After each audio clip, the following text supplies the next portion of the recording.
ازيكم يا احلى بنات في الدنيا؟ عاملين ايه؟ وحشتوني جدا جدا. بنات كتيره منكم الفتره اللي فاتت بتبعت لي رسائل: هنادي انا قلقانه، انا متوتره، انا خايفه، انا مش عارفه هدخل على فتره الامتحانات ازاي، وخلاص باقي ايام والامتحانات تبتدي. خلوني النهارده اكلمكم عن اهم نصايح بديها لبنتي اصلا الفتره دي، لان امتحاناتها الاسبوع اللي جاي على طول. فخلونا نتكلم مع بعض عن حاجات بسيطه هتخفف من التوتر والقلق اللي انت حاسه بيه واللي انت اصلا حاطه نفسك فيه دلوقتي، وكمان حاجات هتخليكي تدخلي الامتحان تحليه بمنتهى السهوله. وهي حاجات مش صعبه ومش صعب علينا ان احنا نعملها، هي مجرد بس ان احنا نطبقها هتفرق معانا جدا جدا. بس قبل ما ابدا معاكم ما تنسوش بقى بنوتاتي يا حبيباتي تنزلوا تحطوا لايك للفيديو ده وتعملوا شير لكل اصحابكم. يلا بينا. اول نصيحه انك لازم تنامي كويس.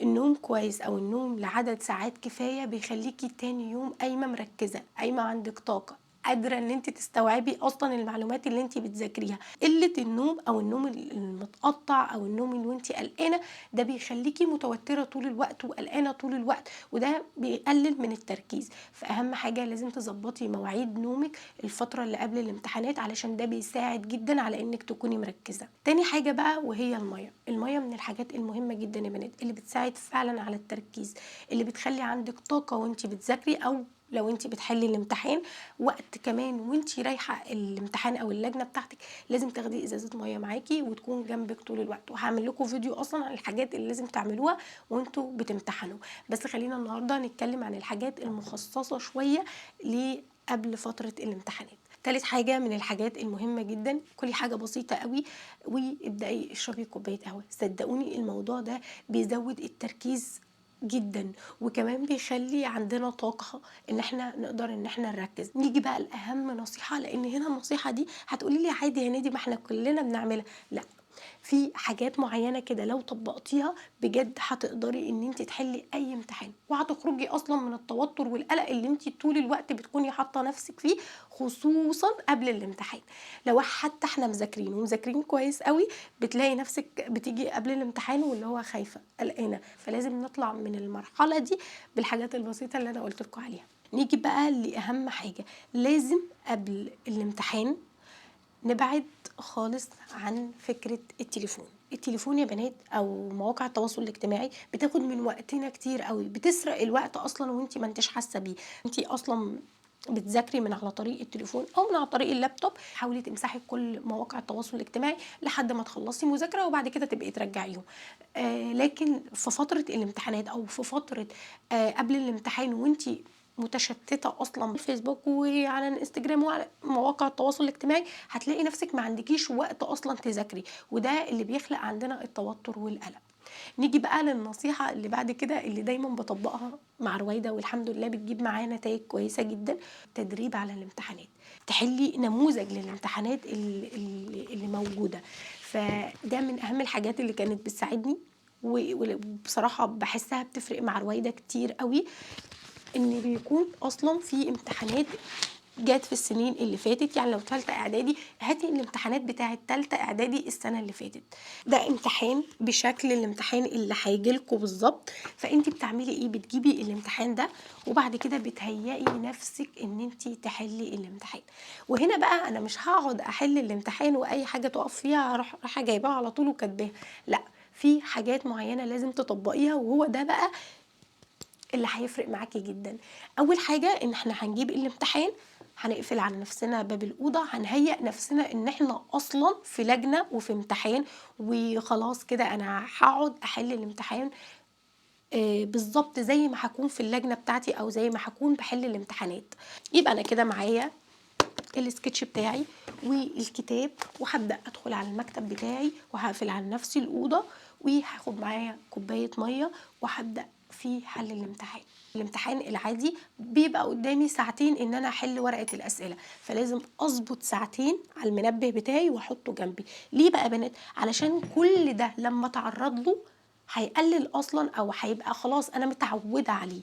انا خلاص بقيت بحط نفسي جوه الامتحان او جوه المشاكل اللي ممكن تواجهني وقت الامتحان، فانا كده مفيش حاجه مجهوله. يعني أنا لمّا بابقى خايفة، أنا بابقى خايفة من المجهول، أنا مش عارفة الامتحان هييجي لي إيه، أنا مش عارفة الأسئلة اللي هتيجي لي، أنا مش عارفة إيه اللي ممكن أقف فيه، فكل ده أنا هاحطه لنفسي قبل ما أروح الامتحان أصلًا، هاتدرب عليه، والتدريب هو اللي هيخليكِ أصلًا قادرة تحلي أي امتحان وبمنتهى السهولة. وطبعًا ده هيرجع على المذاكرة اللي أنتِ مذاكراها والمراجعات اللي أنتِ كنتِ بتدربي نفسِك عليها طول الوقت. وارد بقى زي ما بيحصل مع رويدة يبدأ يقف معاكِ سؤال أو مش عارفة سؤال أو في حاجة أنتِ ما أنتيش فاهماها، فأول حاجة ما تحاوليش تعمليها إن أنتِ تجري تشوفيها على الموبايل لو التليفون معاكِ، أو تفتحي كتاب وتشوفي إجابة السؤال ده إيه وتروحي كاتباه. أنتِ كده أصلًا لمّا هتكوني في الامتحان مش هيكون متاح لِك إن أنتِ تعملي كده، وأنتِ أصلًا بتحطي نفسِك في وضع الامتحانات علشان تقدري إن أنتِ تتعاملي مع المشاكل اللي ممكن تواجهِك وقت الامتحان. فأول حاجة رويدة بتعملها: ماما مش عارفة السؤال ده، ممكن تساعديني فيه؟ أول حاجة بارُد عليها باقول لها: ادخلي يا حبيبتي، أنا مش هابقى معاكِ في الامتحان، أنا مش هاقدر أساعدِك وأنتِ بتمتحني، فأنتِ دلوقتي بتمتحني كأنِك هناك، كأنِك في الفصل بتاعِك وكأنِك بتمتحني مع صحابِك، فلو أنتِ ما حطيتيش نفسِك في المواجهة دي، اقري السؤال أكتر من مرة، حاولي تفكّري فيه، حاولي تفكّري في إجاباته، لكن أنا اعتبريني مش موجودة في البيت واتفضلي ادخلي على المكتب بتاعِك وابدئي حلّي ورقة الأسئلة اللي معاكِ.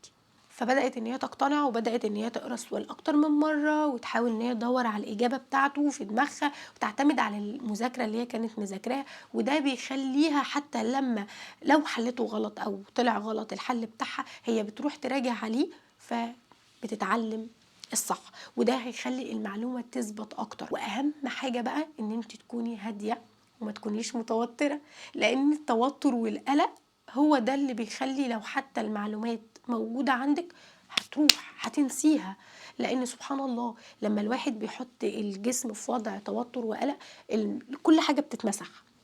ما بتبقيش فاكرة أي حاجة. فمن أهم الحاجات يا بنات إن إحنا ندرّب نفسنا على الامتحانات قبل الامتحان، لإن ده هيقلل من التوتر والقلق والخوف اللي بيكون عندنا، وكمان هيخلّيكِ قادرة إن أنتِ تتعاملي مع ورقة أسئلة وورقة إجابة، وعارفة إن أنتِ تحلّيها صح. فخلّينا نرجع تاني كده عشان حاسة إن أنا ما باعرفش لمّا باجي أتكلم معاكم أصلًا تلاقوني بقى إيه عمّالة أتكلم كده، كإني باتكلم مع رويدة بالضبط، فاللي هو باخد راحتي بقى، اللي هو باقعد أجيب كلمة يمين وكلمة شمال وكده، فباحس أصلًا وأنا باصوّر معاكم إن لأ الفكرة ما وصلتلكوش، فلأ محتاجة إن أنا أقولها تاني، فخلوني أراجع على اللي أنا قُلته تاني كده بسرعة يا بنات، وجيبوا ورقة وقلم واكتبوا الحاجات اللي هاقول لكم عليها لإنها حاجات مهمة جدًا تطبّقيها قبل الامتحانات. أول حاجة إن أنتِ تنامي كويس جدًا لإن النوم هيساعدِك على التركيز وهيساعدِك على إنِّك تستقبلي معلومات وتحطّي نفسِك في وضع صح كده لفترة الامتحانات. تاني حاجة يا بنات من الحاجات المهمة جدًا إن أنتِ تشربي مَيّة كفاية، لإن المَيّة برضه بتساعد على التركيز وهتخلّي عندِك طاقة حلوة كده إن أنتِ تقدري إن أنتِ تذاكري، وكمان تقدري إن أنتِ تستوعبي المعلومات وتحطّي نفسِك كده في وضع الامتحان، عارفين؟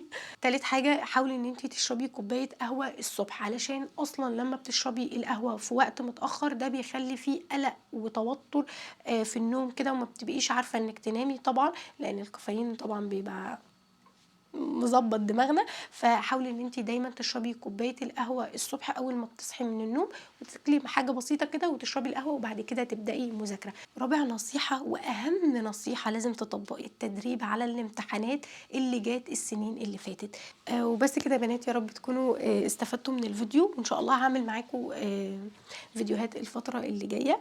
يا رب ما أكونش طوّلت عليكم، ويا رب تكونوا استفدتوا من الفيديو ويكون عجبكم، وأشوف وشكم بخير يا رب في فيديو جديد. يالّا باي.